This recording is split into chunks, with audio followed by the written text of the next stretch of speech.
Welcome into Seahawks Today, powered by Chat Sports. Tyler Jones here with you. So glad to have you with us. It is time for another award-winning news and rumors mailbag. You have questions and you're in luck because I have answers.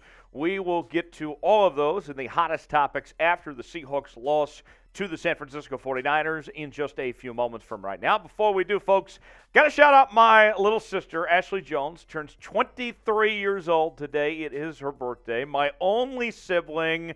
I love you, Ash. Hope you're having a great day today. Wish I could be there with you, but I'll see you here in a couple days for Christmas. And so here's what I want all the 12s to do out there. I need you to tell my sister happy birthday. Since I can't be there to tell her myself, I need you guys to spam HBD in the comments as much as possible, and let's give the best birthday greeting we possibly can to my little sister. Happy birthday, Ashley. Hope you have a great day. All right, let's begin with our first question from Adam Up. Adam Up. I'm on fire. Is that how that goes? Yeah. Wants to know, should the Seahawks trade for DeAndre Hopkins?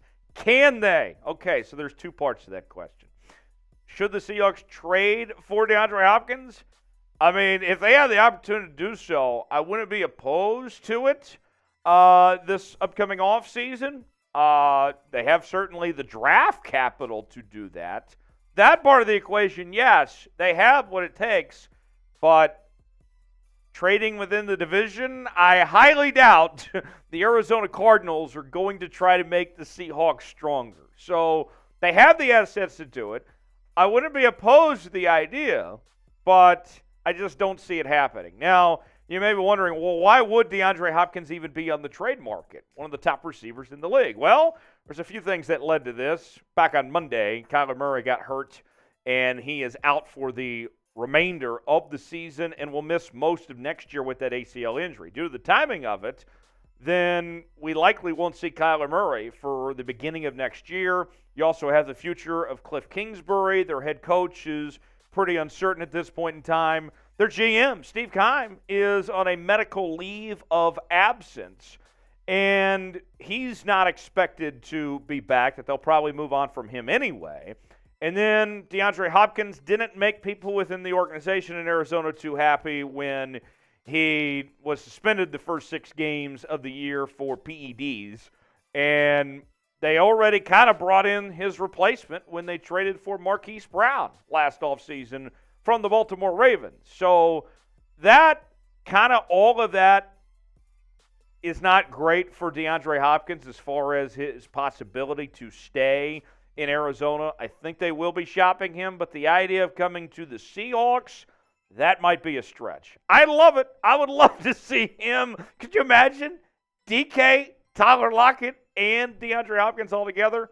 That's a dream right there. But that dream I don't think is a reality because I highly doubt Arizona wants to trade within the division. What say you? Trade for DeAndre Hopkins? Let's just say, if you can, if the Seahawks did have the opportunity, even with the interdivision situation, if you could do it, would you pull the trigger and trade for DeAndre Hopkins? If so, type Y for yes. If not, type in for no. You might get an ad break. If so, take advantage of it. Get your votes in. Y for yes, in for no if you would trade for D-Hop. Next question comes in from Temper Frames. Are the Seahawks' chances of making the playoffs over? I wouldn't say that they're over at this point in time, but they are certainly hurt with that loss to San Francisco. The Niners locked up the division now. They are in the playoffs. They have won the NFC West title with that performance. The Seahawks don't have enough games to make it at this point. And so now the wild card picture, you look at that, the Niners are in, the Cowboys are probably in pretty good with that 10-3 record. It feels like it's 4 teams competing for 2 spots. You have the Commanders and the Giants going head-to-head this weekend. Very important game. And then, of course, the Lions are making some headway. They're at 6-7 right now. They're making some progress. So the Seahawks are down, but not out. They'll need some help, essentially. If you win out, it doesn't guarantee that you're in at this point. Now, I've told you guys that I felt like the magic number, kind of like baseball terms here, I felt like the magic number to get to was 10. And if you won 10 games in the NFC, I think you're in the playoffs. I still think that rings true. If the Seahawks somehow beat Kansas City on the road and then also beat their remaining opponents as well, if they win out, I think that they're in, but it's not a guarantee officially because if we saw the way things worked out with some of these other teams, that they still have the edge there nonetheless. But the Seahawks, they'll need some help along the way. I think it's going to be tough to make it at this point, but they're not out of it. So, be honest with me. True or false question. The Seahawks will make the playoffs. They'll find a way in. If you think that statement's true, type T for true. If you disagree with that statement, type F for false. What do you think? Seahawks in the playoffs or not? T for true, F for false. Let me know. Today's show is presented by BetUS, the exclusive sportsbook partner of Chat Sports. If you go to chatsports.com/bet, enter the promo code Seahawks125, you'll get a 125% deposit bonus. Put $100 down to get $125 to spend for free. It's all in one place. Chatsports.com/bet, promo code Seahawks125. Still Flying writes in, any chance Drew Lock starts this year? Actually, yes. Let me explain why. Other than the fact if Geno were to get hurt of some sorts, there is one other possibility of how we could see Drew Lock at some point this year. And let me explain. Hear me out on this. If Geno and the Seahawks are eliminated officially before Week 18, I think there's a chance Drew Lock starts that final game. In fact, I wouldn't be opposed to that idea, actually, to kind of see what you have in Drew Lock. I think the Seahawks would like to know what they have in Drew Lock. The other would be if they clinch, if they find a way to clinch before Week 18, which doesn't seem likely, but nonetheless, then sit Geno, let him rest, and then come back for the playoff game there. I think that's really it.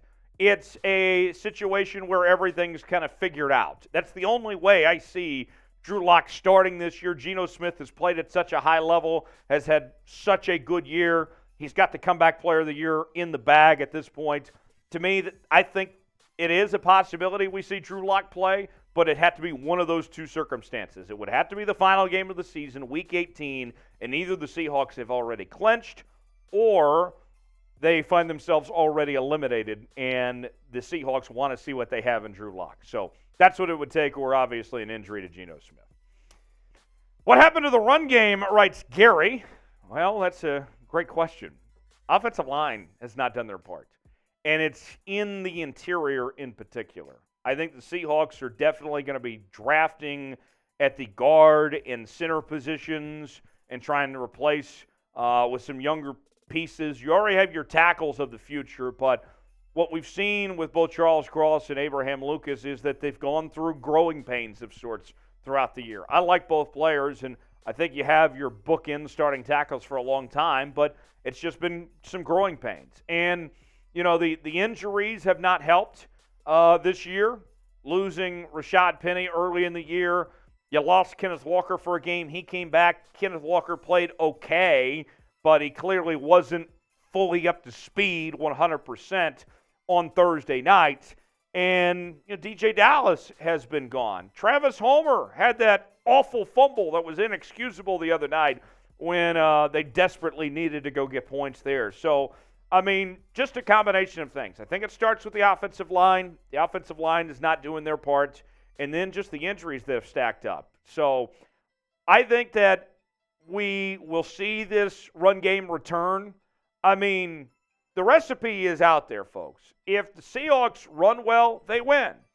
And that's been the case everywhere around the National Football League. The top teams in the league this year all run the football well. And so Seattle, that's what it's going to take. To get back on track, to get back in the playoff hunt and all of this, they need to start running the football well. And I think personally they can turn it around. If they can get this run game going, especially getting Kenneth Walker close to 100%, that will help. What's your confidence level in the run game returning to what we saw before the losing streak? It's not a coincidence they've lost 4 of their last 5 games when the run game has struggled throughout basically that entire stretch. What's your confidence level the run game returns to the level it was prior to this stretch? Let me know in the comment section. Scale it for me 1 through 10 in the comment section below. Subscribe for daily Seattle Seahawks news and rumors. We have the latest happenings here on your favorite team. And on a Sunday, we got a great deal going on.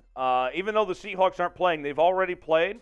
We're going to do our Red Zone show that I'll be hosting on our main Chat Sports channel. It's going to be simulcast here on Seahawks Today. So if you're still looking for content, still want to party and have a good time on Sunday afternoon, join us. We'll get started about 10, 15 minutes before the 1 o'clock Eastern time games, and then we'll react to all those games in the early window in real time, have a couple drinks on hand, still be a good way to enjoy your Sunday. Even if the Seahawks aren't playing, we can still have a good time here on the channel. So join us then, youtube.com/SeahawksTV. Subscribe now so you never miss a moment. We'll see you next time.